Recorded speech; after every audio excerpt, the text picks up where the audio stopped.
جناب ابو طالب، حضرت ابو طالب جن کی قربانیاں، جن کا ایثار جناب ختم مرتبت کے لیے، ان کی محبت بے مثال ہے، جس کی پوری تاریخ میں کہیں اور مثال نہیں ملتی۔ تاریخ میں کبھی ایسا نہیں ملے گا کہ کوئی باپ اپنی اولاد کو بھتیجے پہ قربان کرنے کے لیے تیار۔ جناب ابو طالب، آج بھی کچھ علماء سے بات ہو رہی تھی، کہیں بیٹھے ہوئے تھے، تو وہ کہہ رہے تھے کہ یہ اشعار جناب ابو طالب جو یہ جو پورا واقعہ ہے کہ آپ جب شیب ابی طالب میں تھے تو جناب امیر علیہ السلام سے اکثر کہا کرتے تھے کہ یا علی بستر بدل لیجیے رسول خدا سے، تاکہ جب کوئی رات کو حملہ کرنے کے لیے آئے تو کوئی ایسا نہ ہو کہ میرے بھتیجے کو کوئی مار کے چلا جائے۔ میں نے اپنے بابا سے وعدہ کیا تھا جب تک زندہ ہوں میں محمد صلی اللہ علیہ وسلم کی حفاظت کروں۔ جناب عبد المطلب کے جب آخری لحظات تھے، سب جناب رسول خدا کی حفاظت کے اندر، ان کے اجداد، ماں، سب کے سب ان کی حفاظت کے اندر اپنی جانیں قربان کرتے رہے۔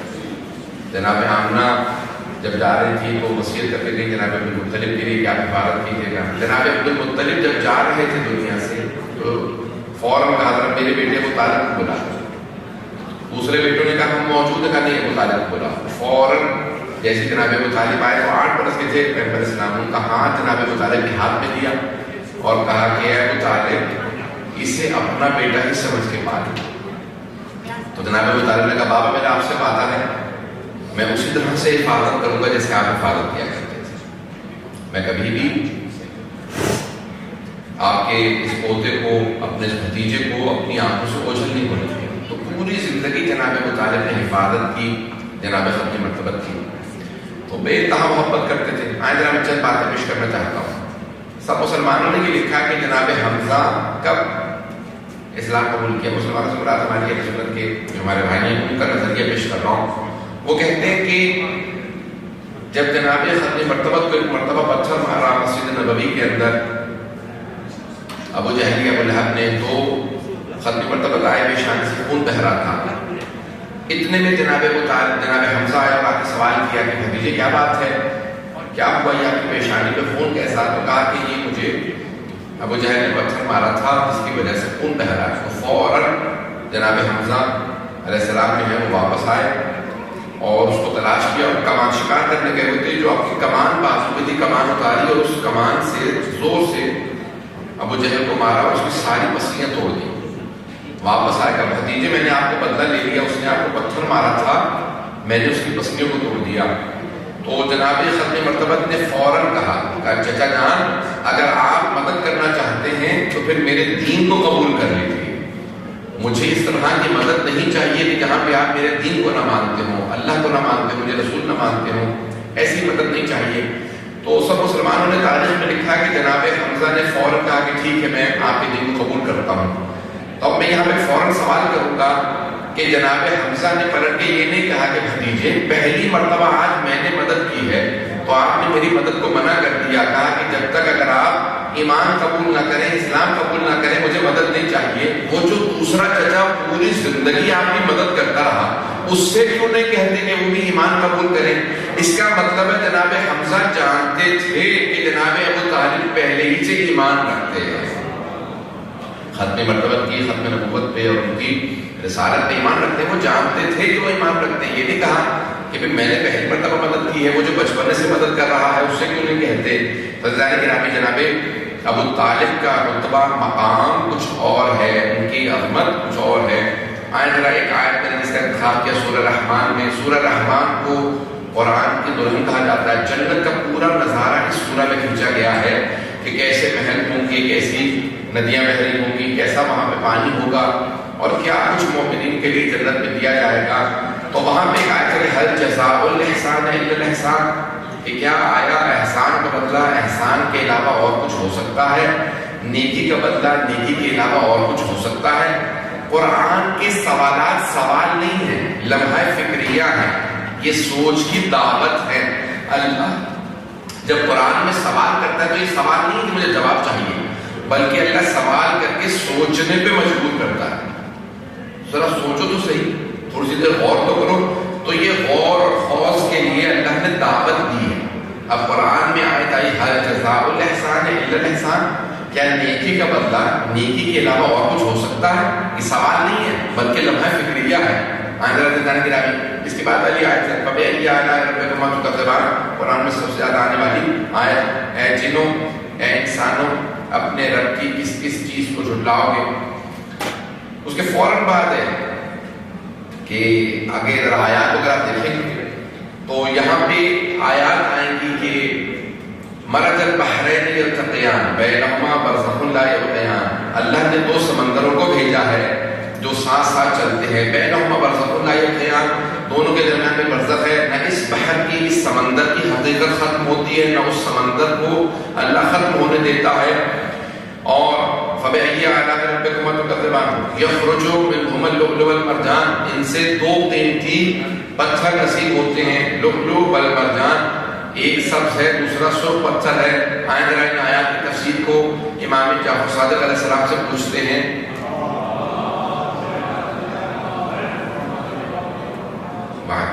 امام فرماتے ہیں کہ ہل جزاء الاحسان الا الاحسان کی جناب ابو طالب و جناب خدیجہ سے متعلق ہے کہ جن دونوں کے پاس جو کچھ تھا انہوں نے اسلام پہ قربان کر دیا۔ جناب ابو طالب کے پاس جو کچھ تھا آپ نے اسلام پہ قربان کر دیا، جناب خدیجہ سلام اللہ علیہ کے پاس بھی جو کچھ تھا آپ نے اسلام پہ قربان کر دیا۔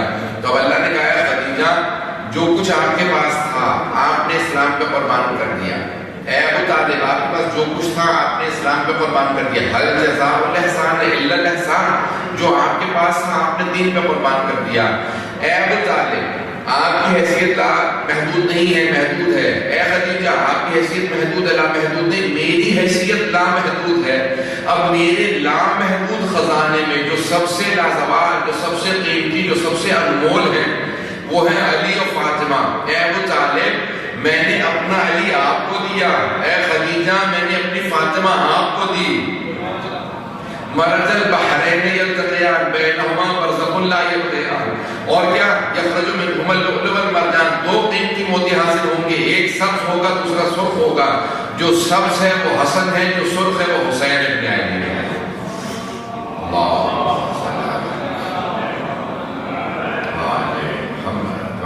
یہ جناب ابو طالب کا مقام ہے کہ اللہ سبحانہ و تعالیٰ نے اپنے علی کو انہیں عطا کر دیا، کہا ہے ابو طالب میں نے اپنا علی آپ کو دے دیا۔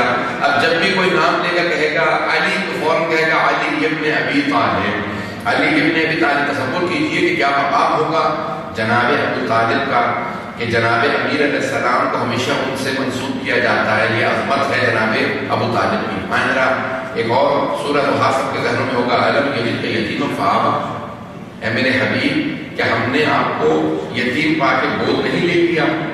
قرآن کے اندر کبھی بھی اللہ کسی کافر کے فعل کو اپنا فعل نہیں کہتا، ہمیشہ یا اپنے کسی نبی کے فعل کو اپنا فعل کہتا ہے، یا کوئی اتنا بلند ہو جس نے کسی نبی کو پالا ہو یا کسی نبی کے ساتھ ہمیشہ نیکی کی ہو، اللہ اس کے فعل کو اپنا فعل کہتا ہے۔ وَمَا رَمَيْتَ إِذْ رَمَيْتَ وَلَٰكِنَّ اللَّهَ رَمَىٰ، اے میرے حبیبی جو آپ نے کنکریاں ماری ہیں یہ کنکریاں آپ نے نہیں ماری ہیں، اللہ نے کنکریاں ماری ہیں۔ تو اب جناب رسول خدا کے فعل کو اللہ نے اپنا فعل کہا ہے، ان کے ایکشن کو اپنا ایکشن کہا، ان کے کام کو اپنا کام کہا۔ اب جناب ابو طالب نے رسول خدا کو اس اخلاص سے پالا، اس محبت سے پالا، اور جناب خدیجہ نے اپنی دولت ساری رسول خدا پہ قربان کر دی کہ اللہ نے فوراً کہا الم یجدک یتیما فآویٰ، کیا اللہ نے آپ کو یتیم پا کے گود نہیں لے لیا تھا؟ اور آگے جا کے اللہ سے سورہ کے اندر کہتا ہے اور ووجدک ضالًا فہدیٰ ووجدک عائلاً فأغنیٰ، اور آپ بے مایا تھے، دولت نہیں تھی، اللہ نے آپ کو دولت مند کر دیا، مستغنی کر دیا۔ تو دولت جناب خدیجہ نے دی تھی، اللہ نے کہا خدیجہ یہ دولت آپ نے نہیں دی، یہ دولت میں نے دی ہے۔ یعنی جناب خدیجہ کا کام اتنا پسند آیا اللہ کو کہ اللہ نے کہا خدیجہ یہ آپ کا کام نہیں بلکہ یہ میرا کام ہے۔ اے ابو طالب یہ آپ نے نہیں پالا، آپ کی گود اتنی پاک گود ہے کہ آپ کا پالنا اللہ نے اپنی طرف منسوب کیا، یہ آپ نے نہیں پالا، یہ اللہ نے پالا ہے۔ کہ کتنا عظمت اور بامقام، کتنا باعظمت مقام ہے جناب ابو طالب کا کہ ان کے فعل کو، ان کے کام کو اللہ اتنا پاک اور اتنا مخلص اور خالص سمجھتا ہے کہ اپنی طرف نسبت دیتا ہے۔ اے ابو طالب یہ آپ نے نہیں پالا، یہ میں نے پالا، آپ اتنے اخلاص سے میرے حبیب کو پال رہے ہیں۔ آئے ذرا پیش کرنا چاہتا ہوں کہ کیا عظمت ہے جناب ابو طالب کی، کیا مقام ہے۔ روایت کے الفاظ ہیں کہ جب ایک مرتبہ تاریخ میں، تاریخ طبری میں بھی ہے اور ابن فضا نے بھی اپنی تاریخ میں لکھا ہے کہ ختمی مرتبہ ایک مرتبہ کہیں سفر پہ تھے یا عبادت کے لیے چلے گئے، مل لے رہے تھے جناب ابو طالب کو، تو جناب ابو طالب فوراً اعلان رسالت کر چکے تھے جناب ختمی مرتبہ، تو ان کے دشمن بہت زیادہ تھے، تو فوراً آپ نے تمام قریش کے سرداروں کو بلایا، جمع کیا، غیر قریش کے سرداروں۔ جب سب آ گئے تو ایک مرتبہ آپ نے کچھ اپنے خادموں کو، اپنے خاندان کے کچھ لوگوں کو جمع کر رکھا تھا، سب سے کہا تھا کہ ایک ایک خنجر لے لینا، ایک ایک تلوار اپنے ساتھ رکھنا نیام میں، تو سب سے کہا کہ جیسے ہی یہ سردار آئے تو ان کے ساتھ کھڑے ہو جانا، تلواریں کھینچ لینا۔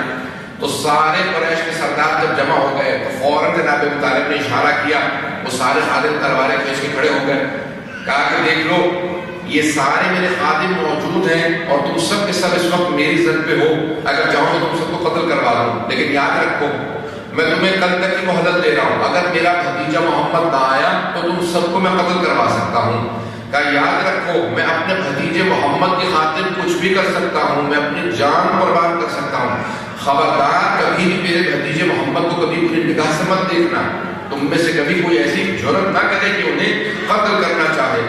جیسے ہی الفاظ سنے تو سارے قریش کے سردار گھبرا گئے کہ ابو طالب ہم نے محمد کو اغوا نہیں کیا، ہمارے پاس ہمارے بھتیجے نہیں ہیں، کہ یاد رکھو میں کوئی ایسا کام برداشت نہیں کروں گا جو میرے بھتیجے کے خلاف انجام دیا جائے۔ کچھ ہی دیر میں رسول خدا آ گئے، کہا کہ میرے بھتیجے اگر آپ نہ آتے تو یہ سب کے سب اس وقت میرے سر پہ سے کا چچا جان، ان میں سے کوئی مجھے کوئی نقصان نہیں پہنچا سکتا، اللہ سبحانہ و تعالیٰ کا مجھ سے وعدہ ہے۔ عزیزان گرامی، وہ جناب ابو طالب جو رسول خدا کی خاطر تمام قریش کے سرداروں سے مقابلے میں تیار ہو جائے، آج ایسے مسلمان ہیں کہ ان کے متعلق شک کرتے ہیں کہ یہ مسلمان تھے یا نہیں تھے۔ وہ افراد جو احد میں رسول خدا کو چھوڑ کے بھاگ گئے ان کو تو سب مسلمان مانتے ہیں، اور جو سب کی جان لینے کے لیے تیار ہو اسے کوئی مسلمان ماننے کے لیے تیار نہیں ہے۔ عزیزان گرامی، جناب ابو طالب کا رتبہ تھا، مقام تھا کہ آپ نے ہر چیز جناب ختم مرتبہ پر قربان کرنا چاہیے۔ صرف ایک واقعے کی طرف اشارہ کروں گا اور بات کو آگے بڑھا دوں گا۔ آپ نے سن رکھا ہوگا جب اعلان رسالت ہوا تو پہلے مخفی تھا، سری تھا، خاموشی سے اعلان تھا، اس کے بعد پھر دعوت ذوالعشیرہ ہوئی۔ دعوت ذوالعشیرہ کے اندر بھی سب کے ذہنوں میں ہے نا کہ پہلے دن جناب رسول خدا نے کہا چچا جان میری طرف سے سب کو دعوت دے دیجئے، خاندان والوں کو ایک کھانے کی میں بہت ضروری بات کرنا چاہتا ہوں، کہا بھتیجے جیسا آپ کا حکم ہوگا۔ فوراً سارے کے سارے افراد جمع ہو گئے، سب کے ذہنوں میں واقعہ میں صرف اشارہ کرنا اور آگے بڑھ جاؤں گا۔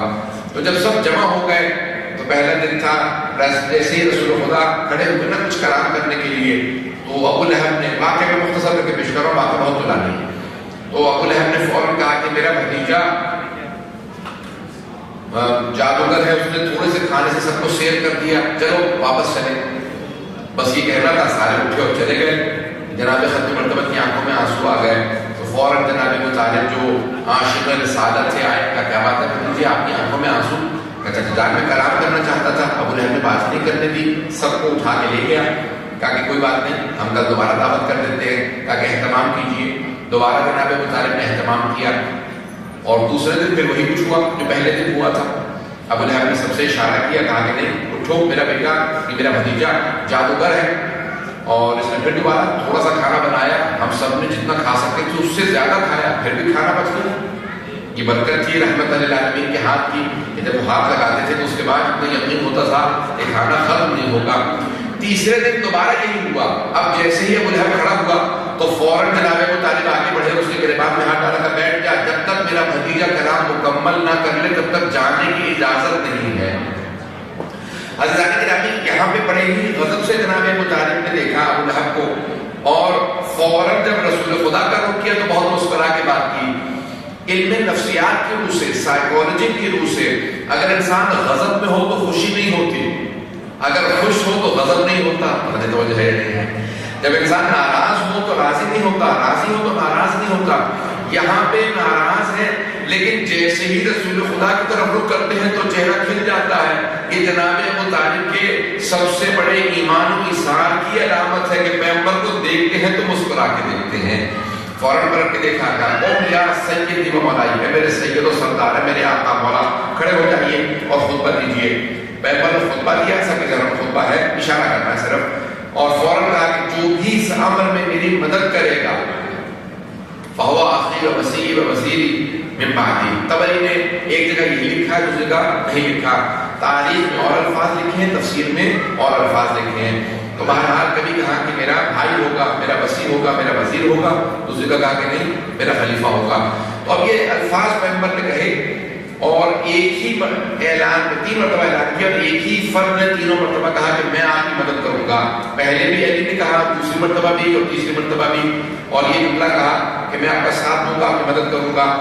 جب تیسری مرتبہ کہا، پہلی مرتبہ بٹھایا، دوسری مرتبہ، جب تیسری مرتبہ کہا نا تو سب کی توجہ صرف اس بات پہ دلانا چاہتا ہوں. تو ابو لہب نے فوراً جناب ابو طالب سے کہا کہ اب تک تو تم اپنے بھتیجے کی اطاعت کرتے تھے، اب اپنے بیٹے کی بھی اطاعت شروع کر دو. کیوں؟ کیونکہ اب تمہارے ہی بھتیجے نے تمہارے بیٹے کو اپنا وصی اعلان کر دیا. پتہ نہیں توجہ ہے کہ نہیں ہے. وہ کافر و مشرک ہو کے یہ سمجھ رہا ہے کہ آج اعلان ولایت ہو گیا ہے، آج اعلان ولایت ہو گیا. اس نے فوراً یہی ایک جملہ کہا کہ ابو طالب اب تک بھتیجے کی اطاعت کرتے تھے، اب بیٹے کی بھی اطاعت شروع کر دو، کیونکہ تمہارے بھتیجے نے اعلان کر دیا اس کی وصایت کا. تو حضرت گرامی وہ کافر تھے، مشرک تھے، لیکن سب کے سب جانتے تھے کہ ابو طالب اپنے بھتیجے کے دین پہ. اب تک تو بھتیجے کی اطاعت کرتے تھے، اب بیٹے کی بھی اطاعت شروع کر دو. حضرت گرامی جناب ختم مرتبت نے اعلان کر دیا، سب اٹھ کے چلے گئے. جناب ابو طالب نے کہا بھتیجے آپ راضی ہیں؟ جو میں نے اہتمام کیا تھا اس سے خوش ہیں؟ تو فوراً جناب رسول خدا نے فرمایا کہ چچا جان میں آپ سے ہمیشہ سے راضی تھا، ہمیشہ راضی رہوں گا. میں راضی، میرا خدا آپ سے راضی. آپ کو جس طرح سے اہتمام کرنا چاہیے تھا ویسا اہتمام کیا. عزیزان گرامی زندگی بڑے مختلف مراحل سے گزرتی ہے، اور جب ایک مرتبہ رسول خدا نے کھل کے اعلان کر دیا، وقت آنے لگا جلدی چل رہا ہوں، جب ایک مرتبہ کھل کے اعلان کر دیا، اب ہر جگہ پہ پیغام پہنچنے لگا کہ پیغمبر اسلام نے کہا کہ میں اللہ کا رسول ہوں. یہ بت خدا نہیں ہے، بس ایک خدا ہے اور اس کو دیکھا نہیں جا سکتا، اور میں اس کا رسول ہوں، بس یہ کہنا تھا. اب لوگوں نے بچوں کو تیار کیا اور بچوں سے کہا کہ ہاتھوں میں پتھر لے لیا کرو، اور جب محمد آیا کرے تو ان کو پتھر مارا کرو صلی اللہ علیہ وسلم. تو اب سارے کے سارے قریش نے اپنے بچوں کو جمع کیا، بچوں کو سکھا دیا، اور بچے جو ہیں وہ ہر روز رسول خدا کو تنگ کرنے لگے، کبھی پتھر مارتے، بہت اذیتیں دیتے. جیسے ہی پیغمبر اسلام گھر آئے، دیکھا کہ رسول خدا کے پورے جسم پہ پتھروں کے نشان ہیں اور سارے کپڑے میلے ہو چکے ہیں، گارا لگا ہوا. کیا بات ہے بھتیجے، یہ کیا حالت بنا رکھی ہے؟ کہا جان کوئی بات نہیں. کہنے مجھے بتائیے کیا بات ہے؟ کہ یہ قریش میں جو جتنے بھی قبیلے ہیں ان سب نے اپنے اپنے بچوں کو بھیج دیا اور وہ راستے میں مجھے پتھر مارتے ہیں. تو فوراً جناب ابو طالب نے کہا میرے ساتھ چلیے. رسول خدا کو ساتھ لیا، ہاتھ تھاما اور قریش کے سارے سرداروں کو جمع کیا. کہا کہ اے عتبہ، اے شیبہ، اے ابو سفیان، اے ابو لہب، اے ابو جہل، سب کے سب سن لو، تمہارے جو جتنے بچے ہیں یہ میرے بھتیجے کو پتھر مارتے. تمام سرداران قریش صنادید عرب جمع تھے. کہا کہ یہ بچے، تمہارے بچے میرے بھتیجے کو پتھر مارتے ہیں. تو ابو سفیان نے جملہ کہا ابو طالب بچوں کا معاملہ ہے، بچوں میں رہنے دو. اگر بات پہنچ رہی ہو کہ بچوں کا معاملہ ہے، بچوں میں رہنے دو. تو جناب ابو طالب نے کہا سوچ لو. انہوں نے سب نے کہا ہاں بچوں کا معاملہ بچوں میں رہنے دو. جناب ابو طالب وہاں سے باہر نکلے. اگر میرے گھر میں بھی ایک بچہ موجود ہے.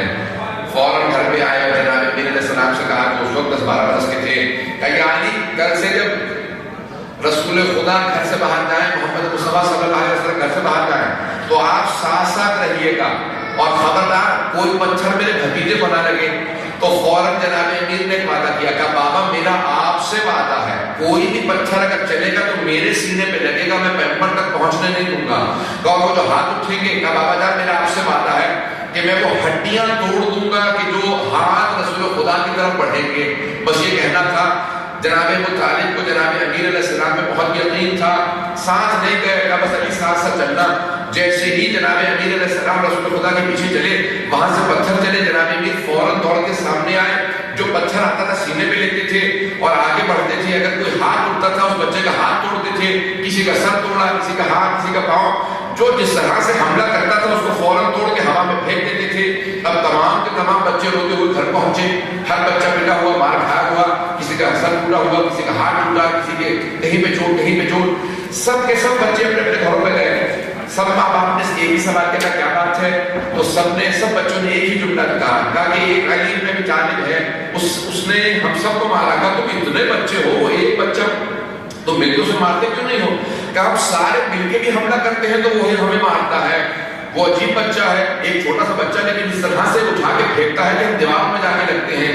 اگر اس کے ہاتھ میں کسی کا گریبان آ جاتا ہے تو وہیں سے اٹھاتا اور کہیں پہ پھینک دیتا ہے. تو سب کے سب ماں باپ جمع ہوئے قریش کے سرداروں کے پاس، دیکھا کہ ایک بچہ ہے، نام علی ہے، جس بچے کو جہاں سے پکڑتا ہے اٹھا کے دیوار میں مار دیتا ہے. تو سارے قریش کے وہی دوبارہ صنادید اعلیٰ وہ قریش کے سردار جمع ہوئے کہ چلو ابو طالب کے پاس چلتے ہیں، اس کا بچہ ہمارے سب کے بچوں کو مار رہا ہے. جیسے ہی جناب ابو طالب کے پاس آئے، کہا کہ اے ابو طالب تمہارا بیٹا ہمارے بچوں کو مارتا ہے. تو جناب ابو طالب نے وہی جواب دیا کہ بچوں کا معاملہ ہے، بچوں میں رہنا دو. تم ہی لوگوں نے تو کہا تھا کہ بچوں کو.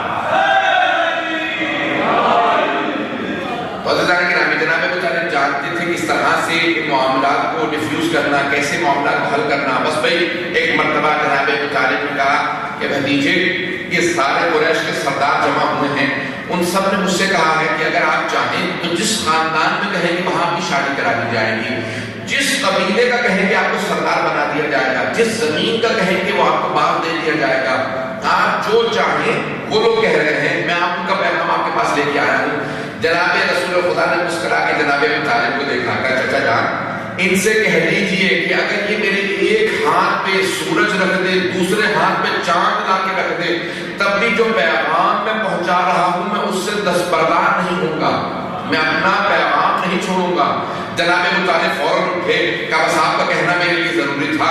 واپس گئے، کہا کہ میرے بھتیجے نے کہہ دیا کہ چاہے تم سورج کو لے آؤ چاہے چاند کو لے آؤ، میرا بھتیجا اپنے پیغام کو چھوڑنے والا نہیں ہے اور وہ اللہ کا رسول ہے. بس ایک مرتبہ سب سمجھ گئے کہ اب کچھ اور ہونے والا نہیں. انہوں نے کہا کہ بوائکاٹ کر دیا جائے، جس کو کہا جاتا ہے کہ وہ سادہ زبان میں کہتے ہیں ان کا پانی بند کر دینا. کسی کا کہا کہ ان کا کھانا بند کر دو، ان کا پانی بند کر دو، ان کو مکے سے باہر نکال دو. نکالا گیا، چاروں طرف پہاڑ تھے، شیب ابی طالب سے کہا جاتا ہے. سب کو جناب ابو طالب کو ان کے خاندان سمیت نکالا گیا. نکالا رسول خدا کو گیا تھا، بوائکاٹ رسول خدا کا نہ پکڑنے تو ہے. جناب ابو طالب سردار تھے بنی ہاشم کے، سید بطحا تھے، انہیں نہیں نکالا گیا تھا، ان کا بائیکاٹ نہیں تھا. اگر وہ چاہتے تو مکے میں رک سکتے تھے، لیکن جناب ابو طالب نے کہا اے میرے بھتیجے جہاں آپ رہیں گے وہیں ابو طالب رہے گا. تو کہا کہ میں مکے سے باہر جا رہا ہوں. جب شیب ابی طالب میں آئے تو جناب خدیجہ جناب فاطمہ ساتھ تھیں رسول خدا کے، اور وہاں پہ جناب ابو طالب جناب فاطمہ بنت اسد کو لے کے، جناب امیر کو لے کے فوراً جناب رسول خدا کے ساتھ آ گئے. جناب جعفر طیار حبشہ جا چکے تھے پہلے ہی. تو جس طرح سے جو وقت آیا جناب رسول خدا کے اوپر کہ جناب امیر علیہ السلام نے نہج البلاغہ میں فرمایا ہے کہ وہ شیب ابی طالب میں 2 سال 2.5 سال 2.5 years جو مدت گزری، تو کہا جناب امیر علیہ السلام نہج البلاغہ میں کہتے ہیں کہ جناب خدیجہ اور جناب ابو طالب دونوں بہت رئیس تھے. جناب ابو طالب سردار تھے، جناب خدیجہ ملیکۃ العرب تھی، سب سے امیر ترین خاتون، richest woman of Arabia. تو کہا ان دونوں کے لیے بہت سخت تھا کیونکہ انہوں نے کبھی غربت اور سخت وقت نہیں دیکھا تھا. جناب ابی نہج البلاغہ میں کہتے ہیں کہ اس حد تک برا وقت آ گیا کہ کھانے میں کچھ نہیں تھا، اور بعض وقت پتے توڑ کے کھجور کے درختوں کے کھا لیا کیونکہ سارے عرب نے بائیکاٹ کر دیا تھا. کہا اس حد تک جناب ابو طالب کمزور ہو گئے تھے کیونکہ گوشت نہیں کھانے کو کچھ نہیں تھا کہ آپ کے پیٹ کی کھال اتنی باریک ہو گئی تھی کہ جب پتے کھاتے تھے تو نظر آتے تھے. اب اتنی مظلومیت ہے، مولا فرماتے ہیں کہ اس حد تک ان کی سکن جو ہے وہ باریک ہو گئی تھی، کمزور ہو گئے تھے جناب ابو طالب اور جناب خدیجہ کہ اب وہ تاب نہیں لا سکتے تھے، اب بے انتہا کمزور اور لاغر ہو گئے تھے. عزیزان گرامی، واقعات بہت ہیں تاریخ کے